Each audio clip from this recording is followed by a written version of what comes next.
नमस्कार, मेरा नाम अदिति सिंह और आप देख रहे हैं डीसीए। आज हम बात करेंगे देश की पॉलिटिक्स के बारे में, जहां इलेक्शन कमीशन और कांग्रेस लीडर राहुल गांधी के बीच चल रही टेंशन की है।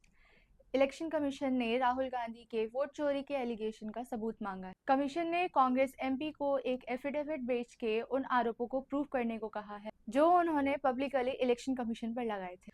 पिछले कुछ दिनों से कांग्रेस लीडर राहुल गांधी ने इलेक्शन कमीशन पर सीरियस एलिगेशंस लगा रहे थे। उन्होंने क्लेम किया था कि इलेक्शन कमीशन बीजेपी के लिए वोट चोरी कर रहा है। उन्होंने महाराष्ट्र और कर्नाटक के असेंबली इलेक्शन और रिसेंट लोकसभा इलेक्शंस में रिगिंग का आरोप लगाते हुए कहा था कि उनके पास इन आरोपों को प्रूव करने के लिए एटम बम जैसे प्रूफ हैं।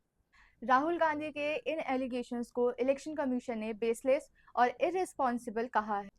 इलेक्शन कमीशन ने इस मैटर पर एक स्ट्रिक्ट स्टैंड लिया है। कर्नाटक के चीफ इलेक्टोरल ऑफिसर ने राहुल गांधी को एक डिक्लेरेशन फॉर्म भेजा है और उनसे इस पर साइन करके उन सभी वोटर्स के नेम और एड्रेसेस को देने को कहा है जिन्होंने फेक बताया है। इलेक्शन कमीशन ने यह भी क्लियर किया है कि वोटर लिस्ट से रिलेटेड कोई भी झूठी इन्फॉर्मेशन लीगली पनिशेबल ऑफेंस है। इलेक्शन कमीशन ने ये भी कहा है कि राहुल गांधी और उनकी पार्टी ने इलेक्शन से रिलेटेड कोई भी कंप्लेंट नहीं करवाई और ना ही उन्होंने लीगल प्रोसेस फॉलो किया है ये एलिगेशंस लगाते समय। इलेक्शन कमीशन ने पहले भी राहुल गांधी को उनके कंप्लेंट्स उनके सामने रखने को कहा था, लेकिन ऐसा नहीं हुआ। इस पूरे मैटर ने देश की पॉलिटिक्स में एक नया कंट्रोवर्सी खड़ा कर दिया है।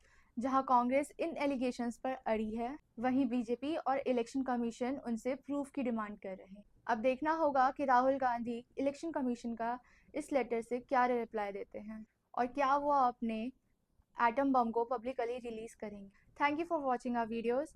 लाइक एंड शेयर करें और न्यूज़ के लिए।